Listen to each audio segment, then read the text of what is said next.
Bienvenue sur notre chaîne. Abonnez-vous et cliquez sur la cloche pour ne pas manquer les prochaines vidéos.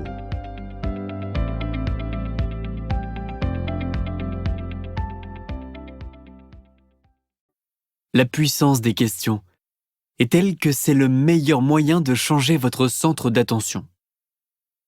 Saviez-vous que le fait de poser la bonne question peut même vous sauver la vie? C'est ce qui a sauvé la vie de Stanislavski Lek. Un soir, les nazis firent irruption chez lui et le poussèrent, sa famille et lui, comme un troupeau de bétail, vers un camp de la mort à Cracovie, en Pologne. Les membres de sa famille furent exécutés sous ses yeux.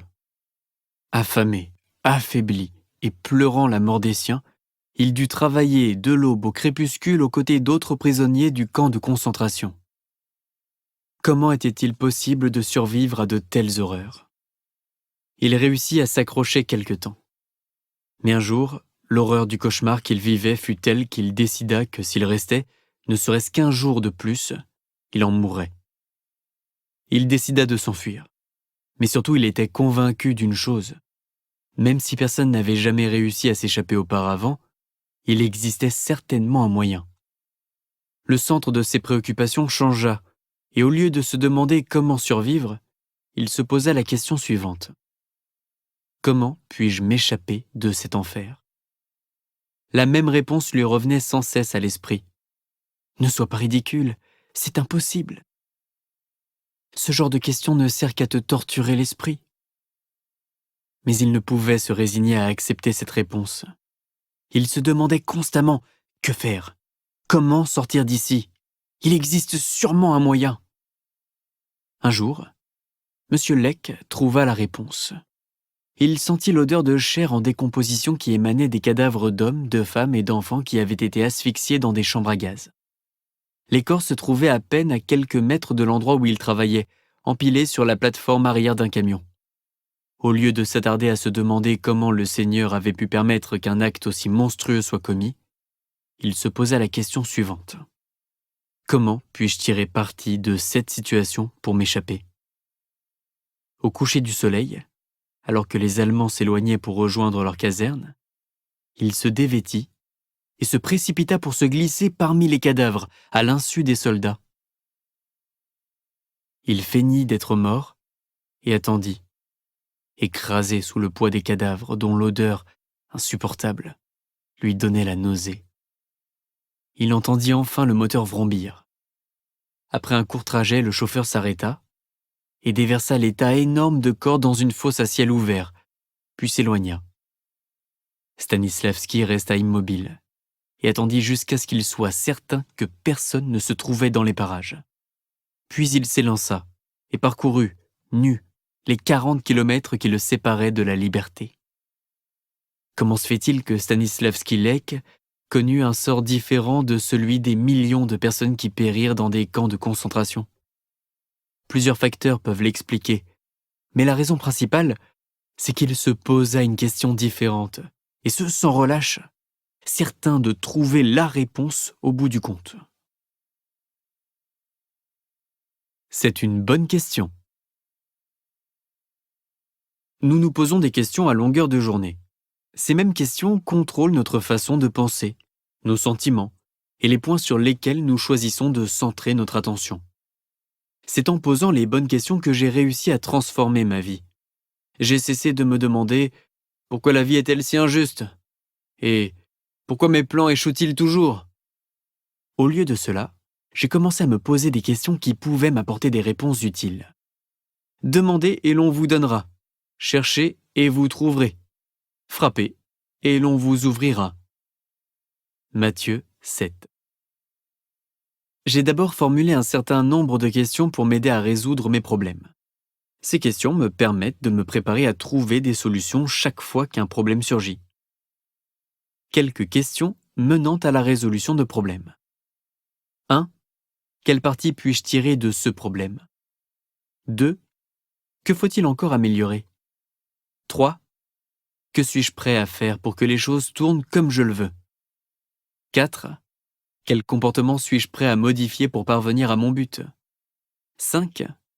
Comment rendre agréables les étapes que je dois franchir tout en faisant le nécessaire pour réaliser mes objectifs? Si vous éprouvez quelques difficultés à répondre à certaines de ces questions, employez le verbe pourrait, comme par exemple qu'est-ce qui pourrait me rendre heureux dans ma situation actuelle? Je me pose également un certain nombre de questions précises le matin, au lever, et quelques questions le soir avant de me coucher. Cela m'aide à me sentir bien dans ma peau dès le réveil et à finir la journée sur une note extrêmement positive. Les questions énergisantes du matin. 1. Quels sont les aspects de ma vie dont je suis heureux actuellement? Pour quelles raisons en suis-je heureux? Quels effets cela a-t-il sur moi? 2. Qu'est-ce qui me stimule actuellement? Pour quelles raisons est-ce que je me sens stimulé? Quel effet cela a-t-il sur moi? 3. Quelles sont les choses dont je peux être fier en ce moment? Pourquoi est-ce que j'en ressens de la fierté? Quel effet cela a-t-il sur moi? 4. Quels sont les bienfaits de la vie dont je suis reconnaissant en ce moment? Pour quelles raisons est-ce que j'en éprouve de la reconnaissance? Quels effets cela a-t-il sur moi? 5. Quelles sont mes activités préférées en ce moment? Qu'est-ce qui me procure le plus de satisfaction? Quel effet cela a-t-il sur moi? 6. Qu'est-ce que je me suis engagé à accomplir dans le présent? Pour quelles raisons ai-je pris cet engagement? Quel effet cela a-t-il sur moi? 7. Quelles sont les personnes que j'aime? Qui m'aime? Quel effet cela a-t-il sur moi? Les questions énergisantes du soir. 1. Qu'est-ce que j'ai donné aujourd'hui? En quoi me suis-je montré généreux? 2. Qu'ai-je appris aujourd'hui? 3. En quoi cette journée a-t-elle contribué à améliorer ma qualité de vie? Que puis-je en retirer pour mon avenir? Ces questions ont été mes bouées de sauvetage. Elles vous permettront de changer votre centre d'attention et de transformer votre vie.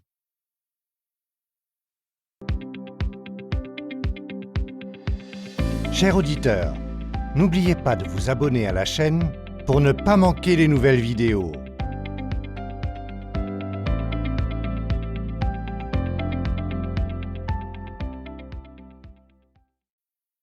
L'art de poser la bonne question. Une fois que vous aurez appris à vous poser des questions qui décuplent votre puissance d'action, vous pourrez non seulement améliorer votre vie, mais également aider les autres. Un jour à New York, j'ai invité l'un de mes amis et associés à déjeuner. C'était un avocat réputé qui avait brillamment réussi dans le monde des affaires. Je l'admirais car il avait travaillé d'arrache-pied depuis qu'il était jeune, et il avait réussi à mettre sur pied un cabinet d'avocats très bien coté. Mais ce jour-là, il avait subi une cuisante défaite. Du moins, c'est ainsi qu'il percevait la situation. Son associé l'avait quitté et il se retrouvait seul à assumer des frais généraux très élevés. Il ne savait absolument pas comment se sortir de cette impasse. N'oubliez pas ceci. Son interprétation de la situation découlait de son centre d'attention. Dans toute situation, vous pouvez vous concentrer sur les aspects positifs ou sur les aspects négatifs. L'absolu n'existe pas. La réalité est toujours le produit d'une interprétation subjective. Le problème est qu'il se posait les mauvaises questions. Comment mon associé a-t-il pu m'abandonner comme ça? Est-il indifférent aux conséquences que cela entraîne pour moi? Ne se rend-il pas compte qu'il est en train de détruire ma vie? Il n'a pas l'air de réaliser que je ne peux pas m'en tirer sans lui. Comment vais-je expliquer à mes clients que je dois fermer boutique? Toutes ces questions reposaient sur l'hypothèse que sa vie était bel et bien finie. J'aurais pu aider mon ami de plusieurs façons, mais je décidai de lui poser simplement quelques questions. Je commençai par lui poser les questions énergisantes du matin, puis les questions menant à la résolution de problèmes. Je lui demandai tout d'abord « Qu'est-ce qui te rend heureux ?» Je sais que ça a l'air stupide et ridicule, et que tu penses peut-être que je fais preuve d'un optimisme exagéré, mais dis-moi, quelles sont les choses qui te rendent heureux? Il répondit tout d'abord « Rien ». Je lui dis alors Si tu voulais te sentir heureux, à quoi pourrais-tu penser ? Il réfléchit quelques instants et répondit ensuite. Ma conjointe me rend très heureux. Sa situation est excellente en ce moment, et nous sommes très proches l'un de l'autre. Je lui demandai ensuite, quel effet cela a-t-il sur toi, lorsque tu penses à la merveilleuse relation que vous avez ? Il répliqua, c'est l'un des plus beaux cadeaux que la vie ait pu me faire. C'est une femme extraordinaire, n'est-ce pas ? Lui dis-je. Il commença à se concentrer sur les sentiments qu'il éprouvait à l'égard de sa conjointe, et il se sentit tout de suite plus serein. Vous pensez peut-être que j'essayais de le distraire, mais en fait, je l'aidais vraiment à améliorer son état psychique. Et quand on se sent mieux sur le plan affectif, on trouve plus facilement des solutions. Je lui demandai ensuite de me parler des autres choses qui le rendaient heureux. Il commença à me parler d'un écrivain. Il l'avait aidé à négocier son premier contrat de publication. L'écrivain était aux anges, et mon ami me dit qu'il devrait se sentir fier de l'avoir aidé, mais que ce n'était pas le cas.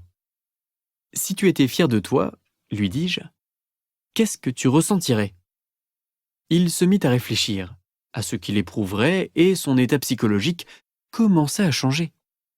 Je lui demandai ensuite, y a-t-il d'autres choses dont tu te sens fier ? Il répondit, je suis très fier de mes enfants. Ils se dévouent beaucoup pour les autres et ils sont indépendants. Je suis fier des adultes qu'ils sont devenus et du fait qu'ils soient mes enfants. Ils font partie de l'héritage que je laisserai derrière moi. Quel effet cela a-t-il sur toi de savoir que tu as été un si bon père, que grâce à toi tes enfants sont devenus des adultes heureux et équilibrés ? Lui demandai-je. En pensant à tout cela, cet ami qui venait de me dire qu'il était au bout du rouleau revint à la vie. Je lui demandai ensuite s'il était reconnaissant de certaines choses dans la vie. Il répondit qu'il se sentait reconnaissant d'avoir réussi à traverser des moments difficiles lorsqu'il était jeune et qu'il débutait à peine dans sa carrière. Il me dit qu'il avait commencé au bas de l'échelle et qu'il avait réalisé le rêve américain, c'est-à-dire qu'il avait brillamment réussi en partant de rien. Je lui demandai ensuite « Qu'est-ce qui te stimule vraiment ?» Il répondit « En fait, ça me stimule beaucoup d'avoir l'occasion d'apporter des changements à ma vie actuelle. » Depuis le début de notre conversation, c'était la première fois qu'une pensée de ce genre lui était venue à l'esprit. C'était bien sûr attribuable au fait que son état d'esprit avait changé du tout au tout. Je lui demandais « Qui aimes-tu et quels sont les gens qui t'aiment ?» Il commença à me parler de sa famille et à me dire qu'ils étaient tous très proches les uns des autres. Je lui posai ensuite une question très difficile. Quelle est la chose la plus positive à propos du départ de ton associé ? Il répondit « Tu sais, ce qui pourrait être vraiment positif, c'est que je déteste aller en ville tous les jours, que j'adore être dans ma maison au Connecticut. Ce qui est aussi extrêmement positif dans cette histoire, c'est que ça me donne l'occasion d'analyser toute ma situation sous un nouvel angle. » Tout un éventail de nouvelles possibilités lui vint à l'esprit, et il décida d'ouvrir un nouveau bureau au Connecticut, à 5 minutes de chez lui, de faire participer son fils à ses affaires, et d'installer un répondeur qui enregistrerait ses appels à Manhattan. Il se sentit tellement enthousiasmé à cette idée qu'il décida de se chercher immédiatement un nouveau bureau. En quelques minutes, le pouvoir que renferment les questions avait produit son effet. Il est certain qu'il disposait déjà de ses ressources. Mais les questions qu'il s'était posées lui avaient donné un sentiment d'impuissance. Il s'était perçu comme un vieil homme venant de perdre tout ce qu'il avait réussi à bâtir. En réalité, la vie venait de lui faire un merveilleux cadeau. Mais ce n'est que lorsqu'il commença à se poser les questions justes que la vérité se fit jour dans son esprit. Une bonne compréhension des mécanismes physiologiques constitue également un puissant outil de changement qui peut nous permettre de transformer notre vie. Voyons un peu ce que j'entends par là.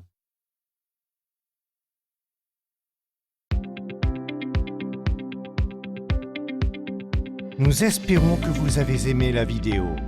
Vous pouvez écouter la version intégrale du livre en suivant le lien dans la description.